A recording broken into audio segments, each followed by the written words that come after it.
Muy buenas tardes, noches a todas y a todos. Vamos a comenzar, son las 7:03. Hoy, con un poco, si ustedes quieren, de melancolía, hoy es nuestra última charla. Vamos a hacer, en todo caso, como consecuencia de esta última charla, algunas cuestiones vinculadas a lo que hemos reseñado, lo que hemos aprendido, lo que hemos en cierta manera conocido de nuestro ejercicio profesional. Primero que nada, es una tarea, la del ejercicio de la profesión del arquitecto, del ingeniero, del maestro mayor de obra, que ha recibido una profunda transformación con el nuevo Código Civil y Comercial, que, como ya saben ustedes, vigente desde agosto del 2015, vienen a cimentar un sinnúmero de transformaciones en el ejercicio de la profesión en la construcción. ¿Es bueno o es malo lo que se hizo? Es buenísimo, porque Vélez Sarsfield en 1869, cuando redacta ese Código Civil separado del Código Comercial, evidentemente lo que tenía de alrededor, lo que visualizaba, lo hemos dicho al comienzo de estas charlas, era una medianera de 45. Eran pasamanos de hierro forjado, eran puertas canceles de hierro, eran escaleras de mármol. Era una estructura donde poner en el texto del código 10 años de responsabilidad frente a una ruina parcial o una ruina total parecía más que razonable. Pero la dinámica propia de un mundo que cambió, y vaya si cambió, desde 1869 a la fecha, con una sociedad en donde tecnológicamente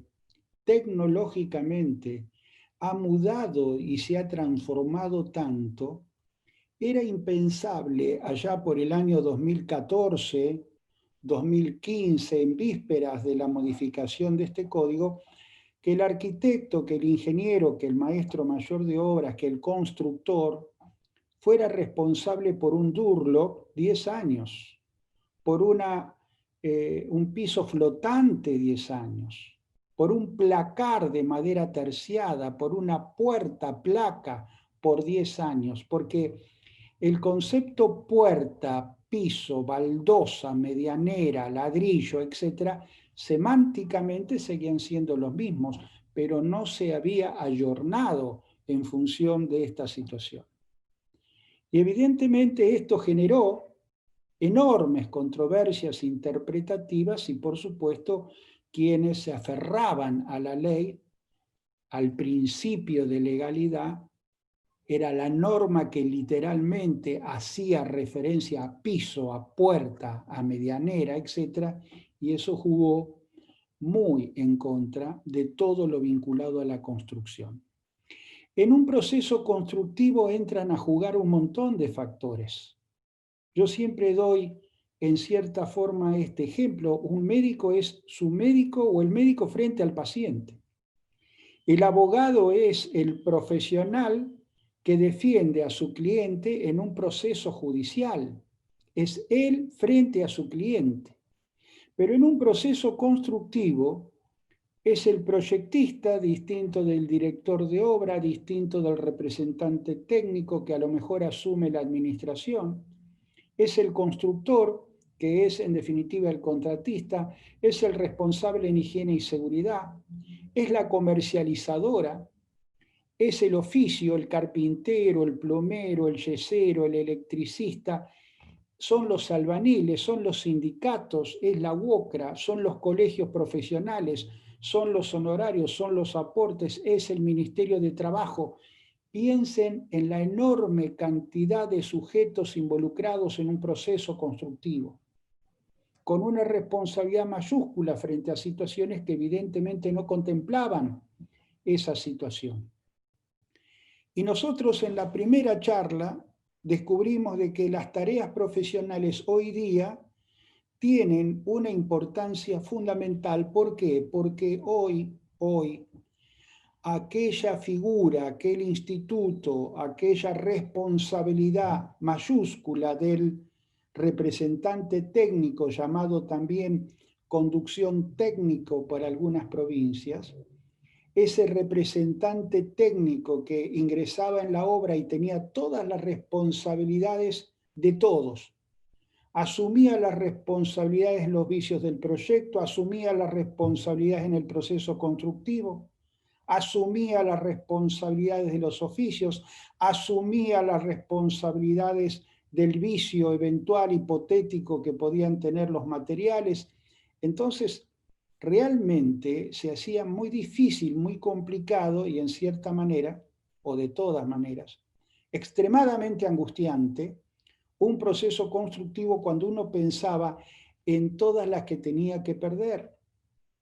Hoy, probar la incidencia de la causa ajena nos saca de la responsabilidad mayúscula, omnímoda, omnipotente que tiene el representante técnico. Hoy, el proyectista no tiene responsabilidad en la ejecución de la obra, salvo en los vicios ocultos que pueda tener un proyecto, pero no tiene responsabilidad dentro del marco del proyecto por todo lo que es la ejecución de obra. Sencillamente, lo único que va a tener responsabilidad es en los vicios del proyecto. Abrimos la puerta del baño, como tantas veces hemos dicho, golpea contra el lavatorio o el bidet, hay un vicio. Evidentemente que hay un vicio de proyecto. El director de obra ya no tiene las responsabilidades propias del representante técnico, porque el director de obra hoy día, en lo que llamamos el derecho público provincial y municipal, esto es la legislación de las comunas y los municipios en cada una de las provincias, va a supervisar. ¿Qué es lo que va a supervisar? Va a supervisar la tarea del representante técnico. Va, si tiene esa competencia, porque la puede delegar, a certificar los avances de obra. Ahora, el director de obra, ¿tiene responsabilidad con la mano de obra? No. ¿Con los vicios que puedan tener el producto, los materiales que se utilicen en la obra? No, no, tampoco. En el vicio de suelo, ¿no tiene responsabilidad el director de obra en el vicio de suelo? No, no la tiene. Porque esa responsabilidad la tiene en definitiva el representante técnico y el constructor. Ambos comienzan a tener una responsabilidad distinta de las dos tareas que mencioné antes. De tal manera que si en algún convenio, en alguna encomienda, ustedes tienen que establecer y decir, yo no me quiero hacer responsable de los vicios del suelo, para el Código Civil y Comercial vigente, esa cláusula se tiene como no escrita. Es insanablemente nula, porque no se puede, de ninguna manera se puede, sacarse de encima la responsabilidad por el vicio de suelo y por los vicios de los materiales. Pero eso, que pareciera generar una enorme responsabilidad tanto al constructor como al representante técnico, aparece otra disposición que suple a esta y que dice, salvo que pruebe la incidencia de la causa ajena. Y esa frase tan corta, tan precisa, tiene un poder enorme, porque si nosotros probamos la incidencia de la causa ajena, es decir, que el carpintero trajo la madera mal estacionada, que el plomero en definitiva cambió los diámetros que nosotros habíamos configurado, que el pintor omitió la impermeabilización de la medianera sudeste, etcétera, etcétera, nosotros no tenemos en definitiva esa responsabilidad. empiezan a jugar de una manera diferente. Pero para ello es indispensable tener una encomienda profesional, porque la encomienda es la que limita las responsabilidades de ustedes. No es la que la abunda, no es la que las genera, no es una encomienda responsable de que ustedes tengan un sinnúmero de responsabilidades encima, todo lo contrario. Una encomienda es, en suma, un compromiso que ustedes tienen con vuestro comitente en el cual lo que van a hacer, van a limitar sus responsabilidades, van a darle transparencia al documento, van a establecer en forma precisa qué es lo que van a hacer, qué es lo que van a ejecutar. Y algunas cuestiones que ustedes la dan como sabidas y que cuando aparece el conflicto, cuando se genera el conflicto, entonces ahí, recién ahí se dan cuenta de la omisión. Algo tan tonto como puede decir, ¿con qué periodicidad vos cumplís la representación técnica? ¿Cómo? ¿Con qué periodicidad vos cumplís la representación técnica? Bueno, con lo que sea necesario. ¿Y qué es lo que sea necesario? ¿2 veces por semana? ¿3 veces por semana? ¿5 días a la semana? ¿8 horas por día? ¿Cuál es? Una cosa tan tonta en una encomienda, que es la periodicidad, es importante consignarla porque nuestro comitente es una persona lega en materia de arquitectura, de la misma forma que nosotros los abogados nos encontramos muchas veces con clientes que no conocen aspectos procesales y mucho menos los tiempos judiciales, ni hablar de la etapa que estamos atravesando todos ahora. Tal forma que consignar la periodicidad con que van a hacer la representación técnica, 3 veces por semana, 2 veces por semana, probablemente eso dependa del capataz que ustedes tengan, de la mano de obra eficiente o no, del control que puedan ejecutar, en cierta forma, del grupo humano que los va a acompañar. Pero insisto, la encomienda es muy importante porque limita, da transparencia, tranquiliza, evita la angustia creciente, genera métodos de resolución de conflictos como la mediación o el arbitraje que evita la acción judicial, evita la inhibición, evita el embargo preventivo, evita un montón de herramientas que tenemos los abogados para amedrentar. Da transparencia.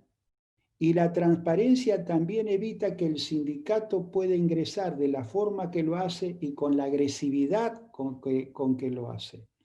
Establecer un plazo determinado de tiempo no le sugiero, se lo he dicho, no lo sugiero. No pongan 6 meses, no pongan 8 meses, no pongan 12 meses.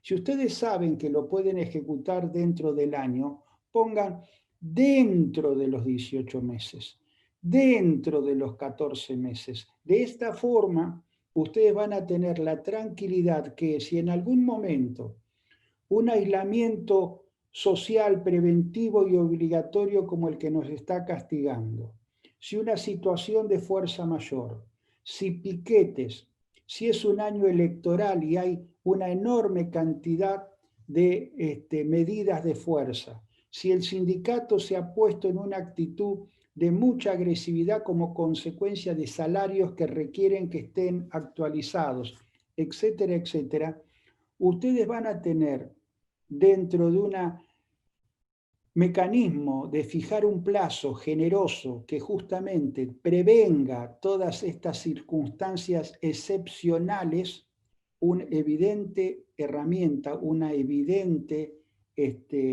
herramienta que les va a servir, porque no tenemos que olvidarnos. Vivimos en un país impredecible, es lo que nos tocó. Adoramos nuestro país de muchas maneras y por muchas cosas.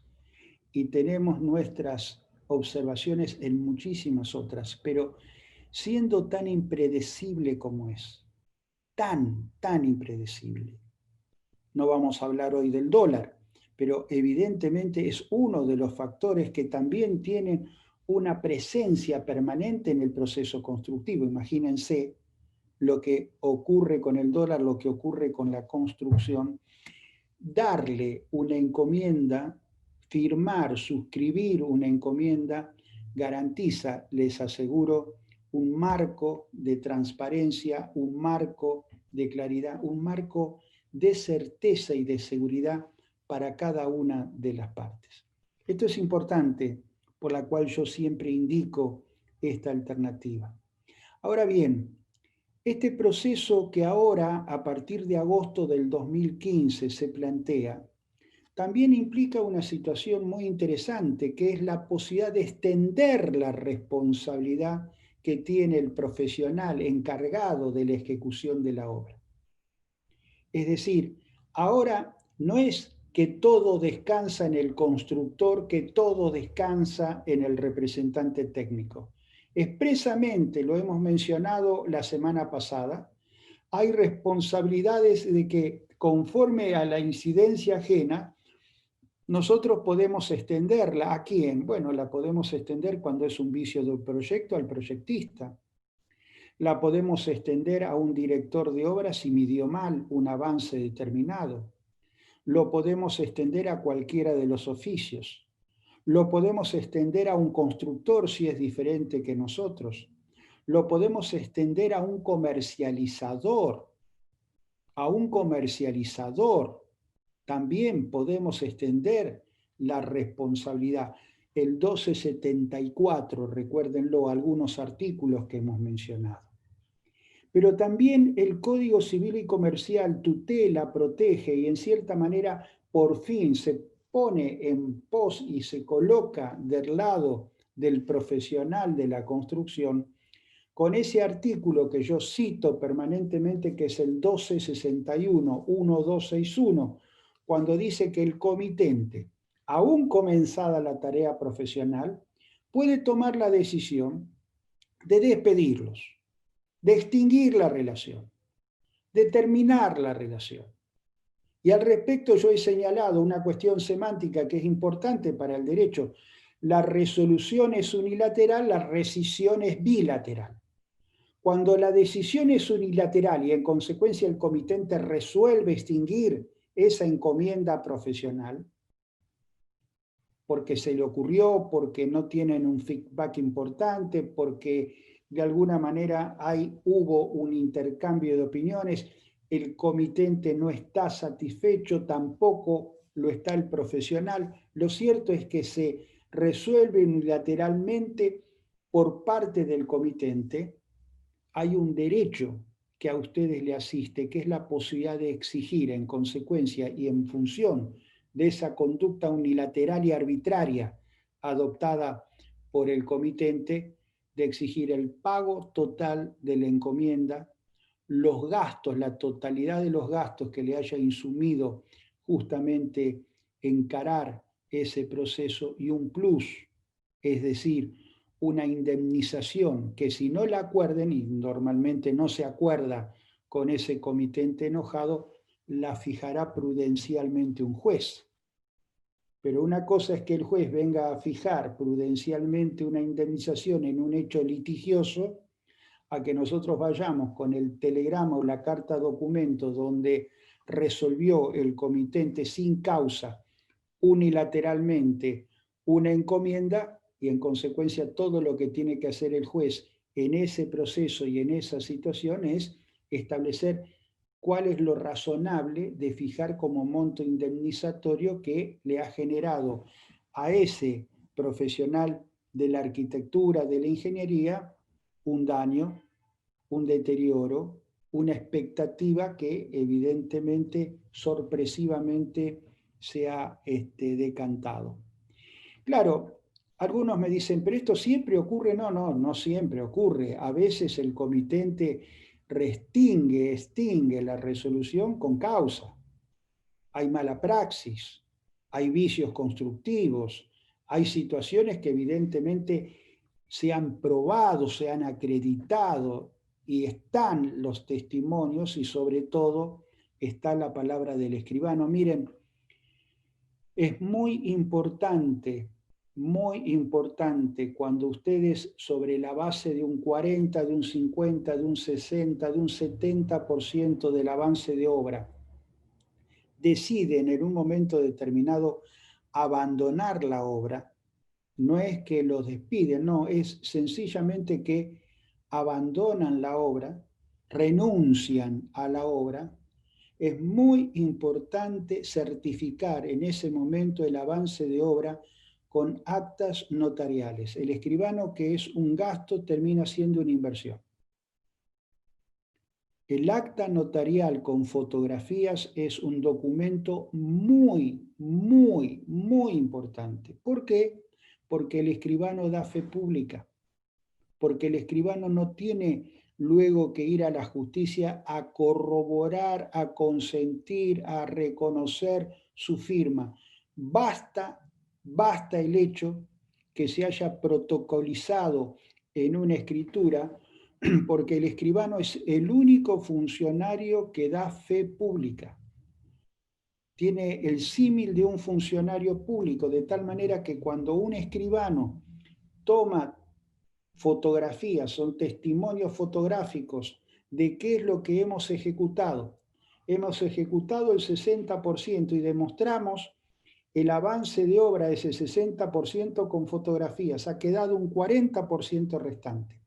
No me hagan responsable el día de mañana, ni el constructor, ni futuros adquirentes, por esas tareas que yo no ejecuté. Yo voy a ser responsable de la estructura, yo voy a ser responsable de los cimientos, pero no voy a ser responsable de los techos, tampoco de las aberturas, porque cuando me fui no se alcanzaron a ejecutar esas aberturas. O al revés, ingresamos en un proceso constructivo a completar ese 40% y los vicios que ocurren más adelante cuando se entrega la obra tienen que ver con la estructura, tienen que ver con los cimientos, tienen que ver en definitiva con las carpetas, tiene que ver con el vicio de suelo. Yo no soy responsable del vicio de suelo. ¿Cómo que no? No. Yo vine recién, después de haberse ejecutado el 60% de la obra, ¿qué vicio de suelo puedo tener? Yo no soy responsable del vicio de suelo. El vicio de suelo lo tiene en definitiva el que comenzó la obra con el permiso de edificación. Voy a ser responsable por el 40% que ejecuto, no por otra cosa. Y estos son temas, insisto, que son importantes tener en cuenta al momento de suscribir la encomienda. De tal forma de que nosotros hemos analizado durante estas charlas la importancia de individualizar la tarea profesional.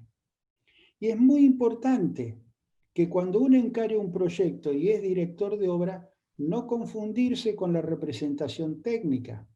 Y si soy representante técnico y hay una empresa constructora, yo sé que mi tarea se limita mucho. ¿Por qué? Porque sin perjuicio que voy a trabajar en consumo con el constructor, yo no soy el constructor. Yo soy el representante técnico. Y ustedes me podrán decir, sobre todo los arquitectos de mi generación, ¿pero cómo? ¿Acaso no somos responsables por todo lo que hace el constructor? No, ahora no. ¿Saben lo que en definitiva hoy cumple el representante técnico? Mire, recuérdenlo. Es muy importante lo que le voy a decir y es muy fácil. El responsable técnico o representante técnico, escuchen bien, decodifica el proyecto. Decodifica el proyecto. Si hay una empresa constructora y yo soy el representante técnico, es muy probable que esa empresa constructora no solamente tenga un dueño, la SRL, no solamente el capataz es el que tiene la relación y el vínculo personal y profesional con los albañiles, sino que evidentemente hay un orden jerárquico, diría disciplinado, vertical, en esa empresa constructora donde cada uno conoce y se reconoce entre sí para ejecutar la tarea, y el representante técnico no es un capataz. No debe ser un capataz. No debe ser, en suma, una persona que se ponga a suplir la responsabilidad propia que tiene, diríamos, el jefe de esa empresa constructora. No, decodifica. Va, en cierta manera, guiando en función de un proyecto, a veces porque lo hizo él, otras veces porque lo pudo conocer y en consecuencia, porque lo conoce y se mimetiza con el proyecto, lo decodifica. Entonces, esto que yo os estoy diciendo es un papel muy diferente al que nos enseñaron en nuestra facultad con respecto a la responsabilidad del representante técnico. No lo olviden, el representante técnico lo decodifica. A veces es muy difícil explicárselo a los jueces.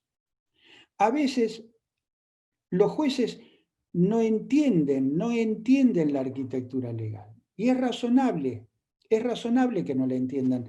A veces un juez tiene que estar frente a un problema de familia, frente a un problema de quiebra, frente a una situación laboral, frente a una cuestión vinculada a una sucesión.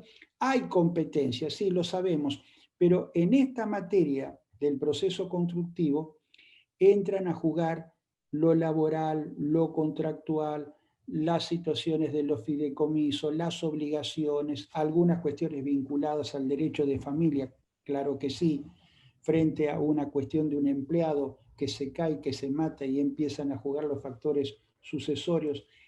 Esto, insisto, es un tema importante que ustedes tienen que aprender con H en el medio. El representante técnico decodifica el proyecto y esa es la tarea, no otra, decodificar el proyecto y guiar en consecuencia. Otra cuestión muy interesante que sigo viendo y observando y que se repite permanentemente y no debería repetirse, es el hecho de que confunden hoy, no se usa más lo que llamamos contrato de locación de obra y contrato de locación de servicios. Se saquen la palabra locación. Ese es un concepto obsoleto que no existe más en el Código Civil. Es contrato de obra y contrato de servicios. El contrato de obra yo prometo un resultado. Si yo les prometo a mi comitente un proyecto, yo estoy haciendo un contrato de obra. Le estoy prometiendo un resultado. ¿Cuál? El proyecto. Ahora, si yo estoy ejecutando la dirección de obra, yo no estoy prometiendo un resultado. Yo estoy prometiendo un servicio. Voy a poner toda mi capacidad, voy a poner toda mi idoneidad, voy a poner en definitiva todo, absolutamente toda mi competencia, pero no prometo un resultado. Es como el abogado. Yo no les puedo decir a un cliente, vamos a ganar. Tengo toda la sensación que podemos ganar, pero no le puedo prometer, no le puedo asegurar. Yo lo que voy a hacer es poner toda mi capacidad para defender a ese profesional con todos mis conocimientos, con toda mi inquietud, con toda mi curiosidad, con todo lo que cimenta en definitiva mi conocimiento, pero no puedo prometer un resultado. En contrato de servicio, no un contrato de obra. En el contrato de obra, la administración evidentemente es de quien ejecuta la obra. Ahora, en la administración a cargo del comitente, es una administración donde el arquitecto no hace la administración, es decir, a ver, lo explico de otra manera. Cuando se hace la administración a cargo del comitente, el arquitecto, el ingeniero, el maestro mayor de obra es un gestor, es un mandatario. Yo actúo en representación del comitente, yo hago la administración, pero el que paga es el comitente. Al que hay que facturar es al comitente. Si voy al proveedor de materiales, le voy a decir que facture a nombre del comitente, que no me pregunte a mí si soy monotributista o responsable inscripto, porque las facturas no van a ser a mi nombre. Yo estoy ejerciendo una administración a cargo del comitente. Y esto a veces es difícil de entender, que no siempre el arquitecto cumple esa tarea. A veces la hace el constructor, cuando es llave en mano, claro está, pero a veces lo hace el empleado del comitente en un fideicomiso. El secretario de un fideicomiso muchas veces hace esa administración. es la que encarga los materiales, la que paga los materiales, la que provee los materiales que el representante le va a pedir, pero la administración en sí no la ejecuta el representante técnico.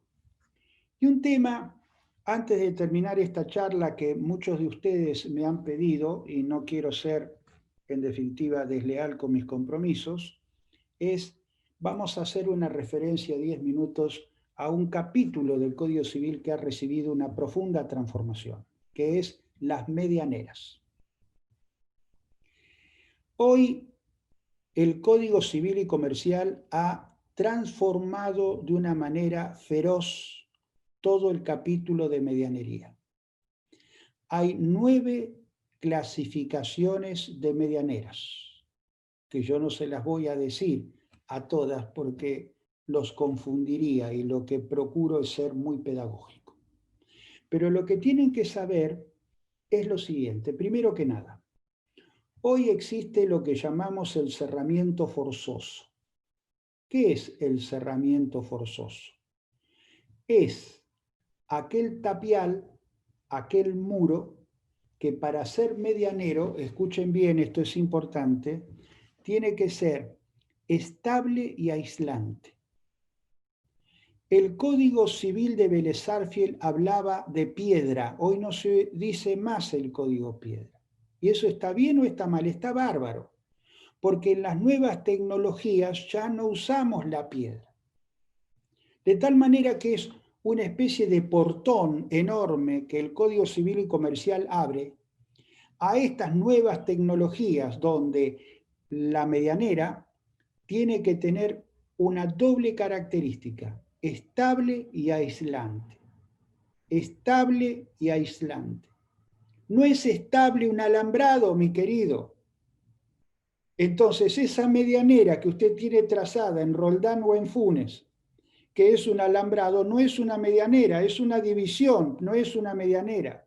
Y ese bloque de cemento de 5, de 7, que en definitiva tampoco es medianera, ¿cómo que no es medianera? No, separa un dominio probablemente trazado sobre el límite de las dos heredades, pero no es aislante. Quieren cosa más tremendamente calurosa en el verano donde no prende una enredadera como es precisamente un bloque de cemento que separa, los bloques de cementos industriales que separan dos heredades. Entonces, la medianera hoy está definida como aquella separación entre dos dominios que puede ser, por supuesto, que puede ser sobre los 15 del vecino, sobre los 15 propios o encaballada de 30, pero insisto, debe ser aislante y estable, si no, no hay medianera. Esta es la primera cuestión que tenemos que saber. La segunda es que tenemos una situación un tanto compleja todavía. ¿Por qué? Porque todos los derechos adquiridos en materia de medianera antes de agosto del 2015 prescriben a los 10 años. Y si construí la medianera después del 2015, 5 años. Ha cambiado radicalmente el tema de la prescripción. Lo que eran 10 años se han reducido a 5. De tal forma que en materia de medianería también. Entonces, me consultan, es una obra que empezó en el año 2013 y terminó en el año 2015, allá por el mes de marzo o abril del 2015. Bueno, esa medianera, en definitiva, los derechos de esa medianería, los derechos frente al apoyo en la medianera de altura, etcétera, prescriben a los 10 años, prescriben en el 2025. Pero una medianera que se ejecutó, se construyó después de agosto del 2015, tiene una vigencia de 5 años. Y en la medianera de 10 años, aquella que se construyó en el 2011, en el 2012, en el 2013, hay que contar, según dice la doctrina imperante, desde el momento del final de obra. ¿Y cómo se cuenta ahora? Desde el momento que empieza a ser ejecutada. ¿Por qué? Porque ustedes saben, si van a catastro, si van al colegio, si van a la municipalidad con el cartel de obra y el permiso de edificación, cuánto de la superficie que ustedes tienen ejecutada va a tomar el vecino y en consecuencia pueden hacer el cálculo de la medianera sin esperar el final de obra. Y si toman más, bueno, habrá un reajuste ulteriormente a medida que se ejecute. Ahora, hay una cuestión muy interesante en el Código Civil y Comercial vigente, que establece de que es cerramiento forzoso hasta los 3 metros. Salvo, dice el Código Civil y Comercial, que es una ley federal, salvo que el reglamento de edificación local establezca uno menor. Esto también es importante porque nosotros enseñamos en Derecho, sobre todo en mi materia, yo soy docente titular de Derecho Constitucional, que las leyes federales imperan sobre las constituciones provinciales e imperan sobre la legislación provincial, imperan sobre las ordenanzas municipales. Es un marco de supremacía constitucional. Arriba de todo, como si fuera la pirámide, nosotros llamamos la pirámide de Kelsen, ponemos a los instrumentos internacionales de derechos humanos. Viene la Constitución, después de la Constitución los tratados, después de los tratados las leyes federales. Bueno, las leyes federales dicen que los cerramientos forzosos, las medianeras, son de 3 metros, pero dice, salvo que los reglamentos de edificación locales establezcan uno menor.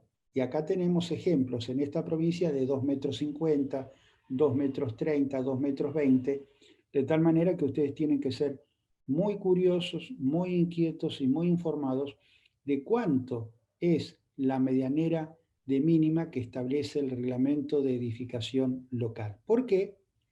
Porque todo lo que sea por sobre encima, imaginemos 2,50 metros, todo lo que sea por encima de los 2,50 ya no es más cerramiento forzoso, es medianera de altura. ¿Y cuál es la diferencia entre cerramiento forzoso y medianera de altura? Que el cerramiento forzoso cuando se instala se tiene que pagar. Así se apoya o no se apoya. Pero en la medianera de altura únicamente se comienza a pagar si se apoya, si hay apoyo del vecino lindero. Yo doy un ejemplo burdo, absolutamente burdo, pero pedagógicamente sirve.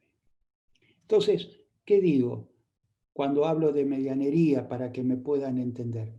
Tenemos un loteo. Imaginemos un loteo en Ricardone, un loteo. Y en ese loteo se han subdividido por el agrimensor todas y cada uno de los lotes. Son lotes de 14,50 de fondo y yo me adelanto a todos en un terreno virgen, en un loteo virgen, donde no hay absolutamente nada ejecutado, salvo 2 o 3 forestaciones que han de alguna manera procurado adornar lo que va a ser el día de mañana un loteo abierto. Yo me apresuro y construyo en mi terreno la medianera sur, la medianera norte, la medianera este, la medianera oeste y la medianera norte. Vamos a hacerlo fácil. La medianera este, la medianera oeste y la medianera norte. Miro hacia el sur.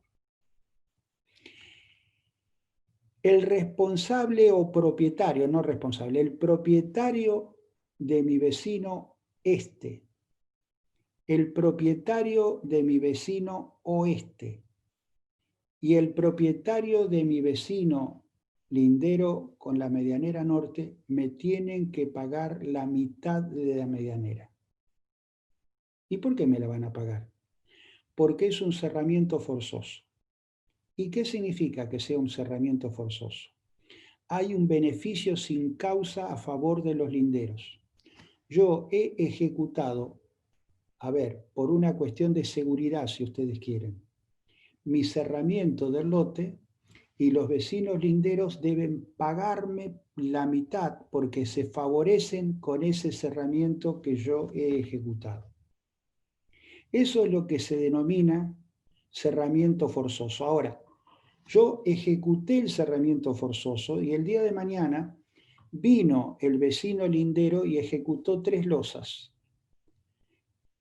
Me pagó el cerramiento forzoso y 4 años después yo empecé a apoyarme en esa medianera que se había ejecutado de 3 losas, a partir del cual yo voy a tener que pagarle en consecuencia la medianera de altura por la superficie que estoy ocupando.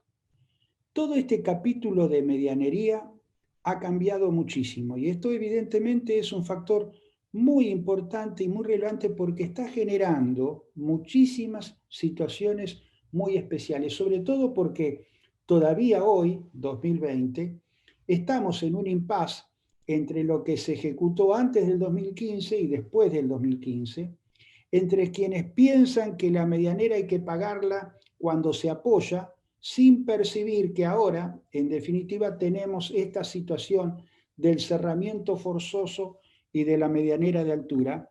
Y el otro factor que es importante señalar es cuando estamos frente a una medianera. No toda división es una medianera. Una tuya, un cerco verde, no es medianera. ¿Cómo que no es medianera?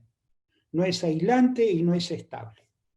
Entonces, la vez pasada vino una consulta y me dice, miren lo que me pasó. Me fui de vacaciones, yo vivo en Funes, tengo con mi vecino lindero una relación que no es muy buena y tenemos un cerco de tuyas, pero desde hace muchos años. Yo fui el que evidentemente en su momento lo ejecuté.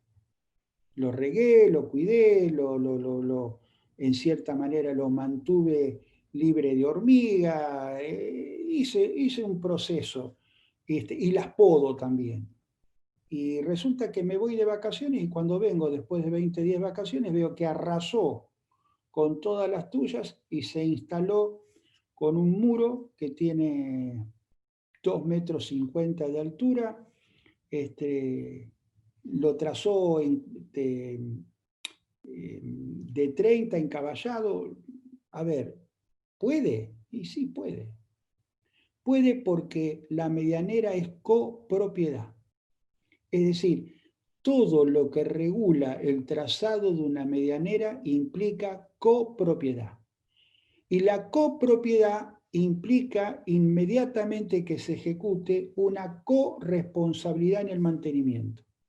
Es decir, si yo observo después de 15 o 18 años que esa medianera que tengo con mi vecino lindero necesita de revoque, necesita de impermeabilización, necesito de pinturas, ¿lo puedo hacer? Sí, claro que lo puedo hacer. Lo voy a hacer y después le voy a pasar la mitad de la factura. A lo mejor primero lo invito a que hagamos juntos esa reparación, pero si se pone en una tesitura que no va a colaborar, lo puedo hacer y le puedo cobrar la mitad de ese mantenimiento porque la medianera ahora es copropiedad. Es decir, hay una obligación recíproca del cuidado y del mantenimiento de esa medianera. Es un tema que da para muchas horas, le aseguro, por todos los matices que este tema encierra y porque evidentemente es un antes y un después, ha modificado sustancialmente esta cuestión. De cualquier manera, y ya estamos en los 45 minutos, sinceramente celebro el hecho de que junto con el Colegio de Arquitectos, en administraciones anteriores hemos recorrido la provincia hablando de estos temas. Yo recuerdo todos los presidentes de todos los periodos anteriores en la forma maravillosa con que trabajaron estos temas de exponer y en cierta manera hacer conocer. Yo he recorrido todos los distritos de esta provincia y he tenido la posibilidad de que me invitaran a muchas otras provincias a hablar sobre estos aspectos vinculados a la arquitectura legal y les aseguro que ha sido también un trabajo maravilloso de todos los presidentes del Colegio de Arquitectos. Pero ahora tenemos una enorme ventaja que es el Zoom. Lo estoy viendo, lo estoy observando todo el tiempo en la facultad con mis alumnos de la forma que hemos aprendido a ejecutar y a desarrollar estos sistemas que han venido para quedarse. Es el Meet, es el Zoom, son todos y cada uno de estos medios. Así que Cuando yo digo es la última charla, bueno, lo que pretendo decir es que la última charla de este ciclo, pero seguramente durante el mes de noviembre podríamos organizar a lo mejor alguna conversación más acotada, determinada por algún tema específico que ustedes quieran analizar. Piensen en los vicios ocultos, que hoy tenemos una responsabilidad por 3 años. Piensen en los vicios redivitorios, que son 5. Piensen en los vicios vinculados a la estructura, que son 10 años, tanto en lo que es la estructura parcial o total, ruina parcial o total. Y piensen también en la necesidad de documentar. Miren, si ustedes documentan con un acta de iniciación de obra, con un acta de finalización de obra, con un proceso en donde cada vez que paralizan o suspenden la obra pueden tranquilamente manejar criterios vinculados a la documentación, no van a tener problema, van a disfrutar de toda esa creatividad que tienen y van a hacer de este ejercicio realmente una cosa más que placentera.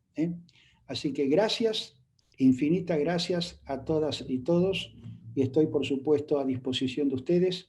Recuerden que los miércoles a la mañana, salvo ahora que estamos con este tema de una restricción al funcionamiento de los colegios, pero todos los miércoles a la mañana yo estoy en el Colegio de Arquitectos para brindar gratuitamente cualquier asesoramiento. Saben muchos de ustedes que si me llaman al celular yo voy a responder, si me mandan al mail alguna consulta también la respondo, y si tienen necesidad de hacer alguna consulta presencial, estoy a disposición de ustedes. Muchísimas gracias a todos y nos seguimos.